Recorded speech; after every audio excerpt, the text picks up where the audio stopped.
ನಮಸ್ಕಾರ. ನಾನು ಶುಭಾ. ಹಳೆ ಬ್ರಷ್ ಒಂದಿದ್ರೆ ಸಾಕು ಗಂಟೆಗಟ್ಟಲೆ ಮಾಡೋ ಕೆಲಸನೂ ನಿಮಿಷಗಳಲ್ಲಿ ಮಾಡೋ ಅಂಥ ಟ್ರಿಕ್ಸ್ ತಂದಿದ್ದೀನಿ. ವಿಡಿಯೋ ಪ್ಲೀಸ್ ಸ್ಕಿಪ್ ಮಾಡ್ದಿರಾ ಲಾಸ್ಟ್ವರೆಗೂ ನೋಡಿ. ನಾವು ಕುಟ್ಟಣಿಗೆ ಕಲ್ಲೊಳಗಡೆ ಜೀರಿಗೆ ಮೆಣಸು ಹಾಕ್ಬಿಟ್ಟು ಕೆಳಗಡೆಗೆ ಚೆಲ್ಲೋಗ್ತಾ ಇರುತ್ತಲ್ಲ, ಬಾಟಲ್ದು ಮಧ್ಯದಲ್ಲಿ ಮಧ್ಯ ಭಾಗ ಕಟ್ ಮಾಡ್ಕೊಬಿಡಬೇಕು. ಸೇಮ್ ನಾನು ಕುಟ್ಟಣಿಗೆಯಲ್ಲಿ ಹಿಂಗೆ ಇಟ್ಟಿದ್ದೀನಿ, ಹಂಗೆ ಇಟ್ಬಿಟ್ಟು ಕುಟ್ಟಿದ್ದೀನಿ ಅಂದರೆ ಸ್ವಲ್ಪನೂ ಜೀರಿಗೆ ಮೆಣಸು ಆಚೆ ಬಂದುಬಿಡಲ್ಲ. ಮತ್ತು ವಾಶ್ ಮಾಡಿದ್ಮೇಲೆ ಸೇಮ್ ನಾನು ವಿಡಿಯೋದಲ್ಲಿ ತೋರಿಸ್ಕೊಡ್ತಾ ಇದ್ದೀನಲ್ಲ, ಹಿಂಗೆ ಮುಚ್ಚಿಕ್ಬಿಡಿ. ಜಿರಳೆ ಹಲ್ಲಿ ಆಗಲಿ ಓಡಾಡೋದಿಲ್ಲ, ನೀಟಾಗಿರುತ್ತೆ. ಮತ್ತು ಬಾಟಲ್ದು ಮೇಲೆ ಭಾಗ ಕಟ್ ಮಾಡ್ಕೊಬಿಟ್ಟಿದ್ವಲ್ಲ, ಇದನ್ನಷ್ಟೇ ನೀವು ರೇಷನ್ ಐಟಮ್ಮು ಎಲ್ಲ ಬಾಕ್ಸಿಗೆ ತುಂಬಿಸ್ಬಿಡ್ತೀರಿ. ಮತ್ತು ಸ್ವಲ್ಪ ಹಂಗೆ ಉಳಿದಿರೋದು ಆ ಪ್ಯಾಕೆಟಲ್ಲಿ ಹಂಗೆ ಇಡೋ ಬದಲು ಸೇಮ್ ನಾನು ಹಾಕ್ದಂಗೆ ಈ ಥರ ಬಾಟಲ್ದು ಮುಂದೆ ಭಾಗ ಹಾಕಿಟ್ಟಿದ್ದೀರಂದರೆ ನಿಮ್ಗೆ ಯಾವಾಗ ಬೇಕೋ ಆವಾಗ ರೇಷನ್ ಹಾಕ್ಕೋಬೋದು, ಬಾಟಲ್ದು ಮುಚ್ಚಳ ಹಾಕಿ ಎತ್ತಿಕ್ಕೋಬೋದು. ಸೆಕೆಂಡ್ ಟಿಪ್ಸು, ಈ ಸ್ವೆಟರ್ಸು ನಾವು ವಾಶ್ ಮಾಡ್ದಂಗೆಲ್ಲ ನೋಡಿ ಮೇಲೆ ಒಂಥರ ಜುಂಜುರು ದಾರ ಬಂದುಬಿಟ್ಟಿರುತ್ತೆ. ಸ್ವೆಟರ್ಸೇ ಅಲ್ಲ, ಟಿ ಶರ್ಟ್ಸು ಅಷ್ಟೇ ಸೇಮ್ ಹಿಂಗೆ ವಾಶ್ ಮಾಡಿದ್ಮೇಲೆ ಹಿಂಗಿರುತ್ತಲ್ವ, ನೀವು ಶೆಲ್ಲೋ ಟೈಪು ಸೇಮ್ ನನ್ನ ಕೈಗೆ ಹೆಂಗೆ ಹಾಕ್ಕೊತಾ ಇದ್ದೀನಿ ತಿರುಗಿಸ್ಬಿಟ್ಟು ಗಮ್ ಭಾಗ ಮೇಲೆ ಬರೋ ಥರ ಸೇಮ್ ಹಾಕ್ಕೋಬೇಕು. ಮತ್ತು ಸೇಮ್ ನಾನು ವಿಡಿಯೋದಲ್ಲಿ ಹೆಂಗೆ ಮಾಡ್ತಾಯಿದ್ದೀನಿ ಹಿಂಗೆ ಮಾಡ್ತಾ ಇರಿ. ಆ ಎಕ್ಸ್ಟ್ರಾ ದಾರ ಬಂದಿದೆ ನೋಡಿ, ಒಂಥರ ಹಳೆಯ ಥರ ಸ್ವೆಟರ್ ಇವಾಗ ಹೊಸಾದಿದ್ರೂ ಈ ಥರ ದಾರ ಬಂದಿದೆ ಅಂತಂದರೆ ಮೇಲೆ ಎಲ್ಲ ಒಂಥರ ಹಳೇದು ಅನಿಸುತ್ತೆ. ಟಿ ಶರ್ಟ್ಸು ಅಷ್ಟೇ ನೋಡೋಕ್ಕೆ ಚೆನ್ನಾಗಿರಲ್ಲ.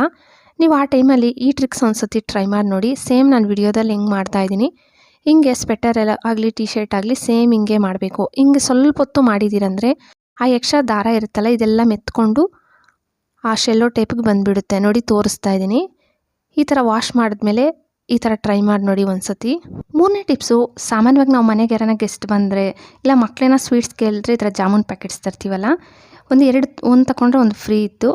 ಇದನ್ನು ಸಾಮಾನ್ಯವಾಗಿ ಕಲಸೋವಾಗ ಹಿಟ್ಟು ಬೆರೆಸೋವಾಗ ನೀವು ನೀರು ಹಾಕ್ಕೋಬಾರ್ದು. ಹಾಲು ಬಿಸಿ ಮಾಡಿ ತಣ್ಣಗಾಗಿರೋ ಹಾಲು ಹಾಕ್ಕೊಂಡು ಮೆತ್ತಗೆ ಕಲಿಸ್ಕೋಬೇಕು. ನೋಡಿ ಕೈಗೆ ಮೆತ್ಕೋಬೇಕು. ಹಿಂಗಿಟ್ಟು ಬೆರೆಸಿದ್ದೀರಂತಂದರೆ ತುಂಬ ಚೆನ್ನಾಗಾಗುತ್ತೆ ಮತ್ತು ಕ್ರ್ಯಾಕ್ಸ್ ಬರಲ್ಲ.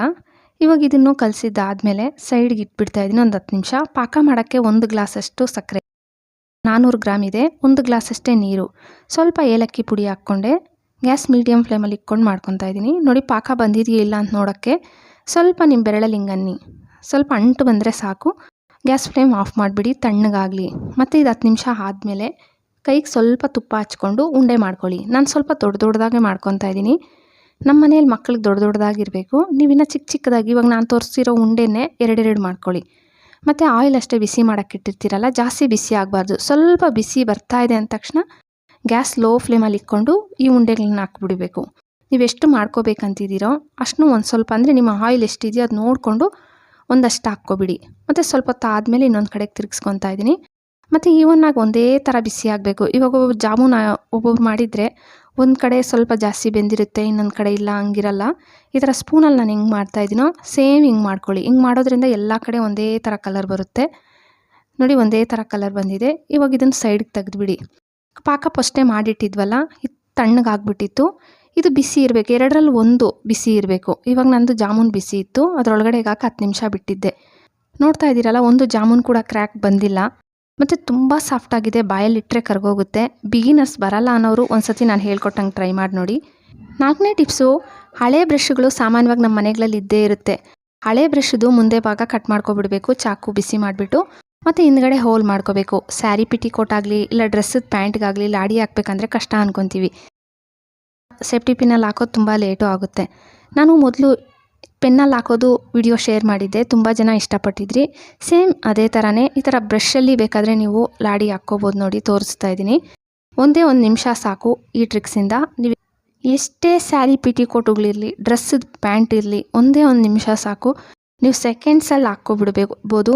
ನೋಡಿ ತೋರಿಸ್ತಾ ಇದ್ದೀನಿ. ಈ ಥರ ಬ್ರಷ್ ಒಂದು ಮಾಡಿ ಇಟ್ಕೊಂಡ್ರೆ ಸಾಕು. ಅಕಸ್ಮಾತ್ ಪೆನ್ನು ಇಲ್ಲ ಅಂದಾಗ ಈ ಥರ ಬ್ರಷಲ್ಲಿ ಬೇಕಾದರೆ ನೀವು ಹಾಕ್ಕೋಬೋದು ಅಂತ ತೋರಿಸಿದ್ದೀನಿ. ಲಾಸ್ಟ್ ಟಿಪ್ಸು, ಬೆಳ್ಳುಳ್ಳಿ ಬಿಡಿಸಿದ ಮೇಲೆ ನಾವು ಸಿಪ್ಪೆ ಬಿಸಾಕ್ತೀವಲ್ಲ, ಬಿಸಾಕೋ ಬದಲು ಈ ಥರ ಮಿಕ್ಸಿ ಜಾರ್ಗೆ ಹಾಕ್ಕೊಬಿಡಿ ಸಿಪ್ಪೆನೂ. ಮತ್ತು ಲವಂಗ ಒಂದು ಸ್ವಲ್ಪ, ಒಂದು 7ರಿಂದ 8 ಲವಂಗ ಹಾಕ್ಕೊಂಡಿದ್ದೀನಿ. ದೇವ್ರ ಪೂಜೆಗೆ ಬಳಸೋವಂಥ ಕರ್ಪೂರ ಒಂದು 4, ಮತ್ತು ಊದುಬತ್ತಿನೂ ಸಾಮಾನ್ಯವಾಗಿ ನಮ್ಮ ಮನೆಗಳಲ್ಲಿ ಇದ್ದೇ ಇರುತ್ತೆ. ಕರ್ಪೂರ, ಊದುಬತ್ತಿ ಇವೆಲ್ಲ. ಒಂದು ಊದುಬತ್ತಿಯ ಮೇಲೆ ಭಾಗ ಮಾತ್ರ ತೆಗೆದುಕೊಬಿಡ್ಬೇಕು, ಕಡ್ಡಿ ಏನು ಬೇಕಾಗಿಲ್ಲ. ಬೇವಿನ ಸೊಪ್ಪು ನಾನು ತಂದು ಒಣಗಿಸಿಡ್ತೀನಿ. ಒಂದು ಇಡೀ ತುಂಬ ಬೇವಿನ ಸೊಪ್ಪು ಹಾಕ್ಕೊಂಡಿದ್ದೀನಿ. ಅದನ್ನು ಪೌಡ್ರ್ ಮಾಡ್ಕೊಂಬನ್ನಿ. ಮತ್ತು ಮಣ್ಣಿನ ದೀಪದ ಮೇಲೆ ನಿಂಬೆಹಣ್ಣು ಸಿಪ್ಪೆ ಇಟ್ಟೆ ಇದ್ರ ಮಧ್ಯದಲ್ಲಿ ಬತ್ತಿ ಇಕ್ಬಿಟ್ಟು ಬತ್ತಿನಷ್ಟೇ ಸ್ವಲ್ಪ ಆಯಿಲಲ್ಲಿ ಡಿಪ್ ಮಾಡಿಡಿ. ಸುಮ್ಮನೆ ಸ್ವಲ್ಪ ಆಯಿಲಲ್ಲಿ ಹಿಂಗೆ ಡಿಪ್ ಮಾಡಿ ಇಟ್ಬಿಡಿ. ಮತ್ತು ಈ ಸುತ್ತಲೂ ಈ ನಾವು ಪೌಡ್ರ್ ಮಾಡ್ಕೊಂಬಂದಿರ್ತೀವಲ್ಲ ಇದನ್ನು ತುಂಬಿಸ್ಬೇಕು. ಚೆನ್ನಾಗಿ ತುಂಬಿಸ್ಬಿಟ್ಟು ದೀಪ ಹಚ್ಬಿಡಿ.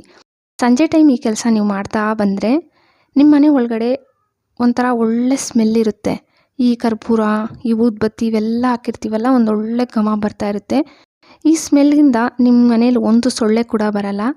ಈ ದೀಪನೂ ಅಷ್ಟೇ ಜಾಸ್ತಿ ಹೊತ್ತು ಉರಿಯುತ್ತೆ. ನೀವು ರೂಮಲ್ಲಾಗಲಿ ಹಾಲಲ್ಲಾಗಲಿ ಎಲ್ಲಿ ಬೇಕಾದರೂ ಇಡ್ಬೋದು. ಈ ದೀಪ ಹಚ್ಚೋದ್ರಿಂದ ಮನೇಲಿ ಕೂಡ ಒಂದೊಳ್ಳೆ ಪಾಸಿಟಿವಿಟಿಯಿಂದ ಕೂಡಿರುತ್ತೆ.